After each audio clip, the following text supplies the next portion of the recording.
This week, Sony officially revealed the PlayStation 5 Pro, and I thought that I would go ahead and make a level-headed, objective video talking all about it.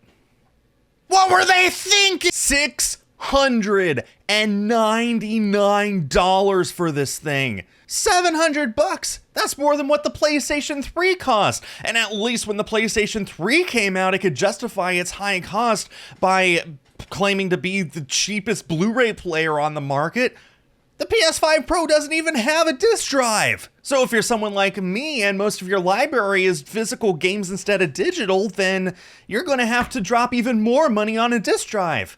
And a vertical stand. When you tack on the disc drive and the vertical stand and taxes and fees and all that stuff, if you want the complete PlayStation 5 Pro experience, that's almost $1,000! And if the disc drive works the same way as the PlayStation 5 Slim, it needs an internet connection in order to pair it to the system, otherwise the system is not going to use it. So when Sony servers go offline, who knows how many years from now, it's essentially $1,000 paperweight. The 3DO cost this much in the 90s, and at least 30 years later, the 3DO can still play disc games. If you have a 3DO and if you have a 3DO game, you can still make use of your 3DO.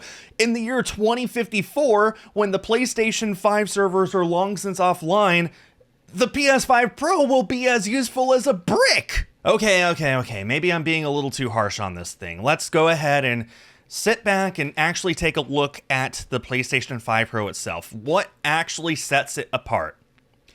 Well, it has a boost mode, but it only supports about 50 games. Not at all like the PS4 Pro, which applied a general boost mode to practically every game you put on the system. The PS5 boost mode is on a game-by-game basis, which means the game needs to download a patch, which means all kinds of stupid future-proofing issues. PS5 Pro comes with a 2TB internal SSD, which is nice, except for the fact that the base PS5 has expandable storage and can support up to 8TB of SSD expandable storage. Does the PS5 Pro have expandable storage? That's actually a real question. I haven't seen one way or the other. I would sure hope so, though, but I haven't actually seen any proof that it does. And if it doesn't, oh man.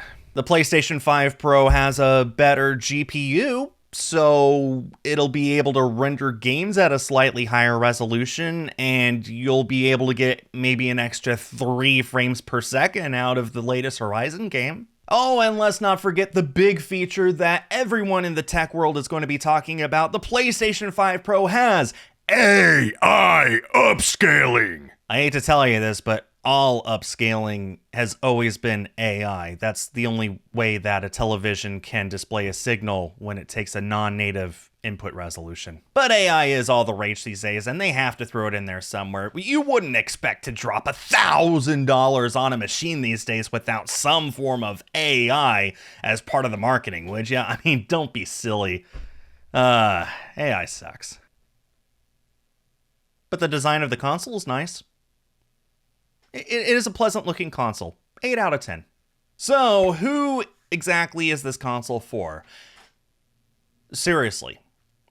I can't think of anyone who has been putting off buying a PlayStation 5 and is going to be clamoring to the stores to buy this thing, especially for this price point. And I can't see anyone who already owns a PlayStation 5, either the base model or the slim model, and is going to see this as a fair upgrade. If anyone watching this video is planning on buying the PlayStation 5 Pro, I have an honest question for you. Why? I really want to know why. You guys might think that this video is a joke, but no. I've said exactly what I think about the PlayStation 5. It's overpriced. It doesn't offer much of an incentive to upgrade over the base PS5. I can't imagine who actually wants this thing, especially for what it's going to cost them. Without coming with a disc drive, that's a huge problem for physical media, and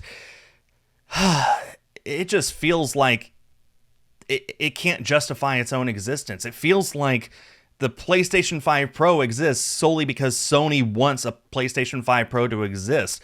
The base PS5 barely has many exclusive games on it as it is that take advantage of the hardware. I can't imagine that many games being released for the PS5 Pro that are going to take advantage of that hardware. This feels like an unnecessary, overpriced... I am having a very hard time putting into words what I'm feeling right now, except for this feels stupid. With all that being said, I think we all know what Nintendo needs to do in order to assure that they win the console wars for the rest of time. $2.99.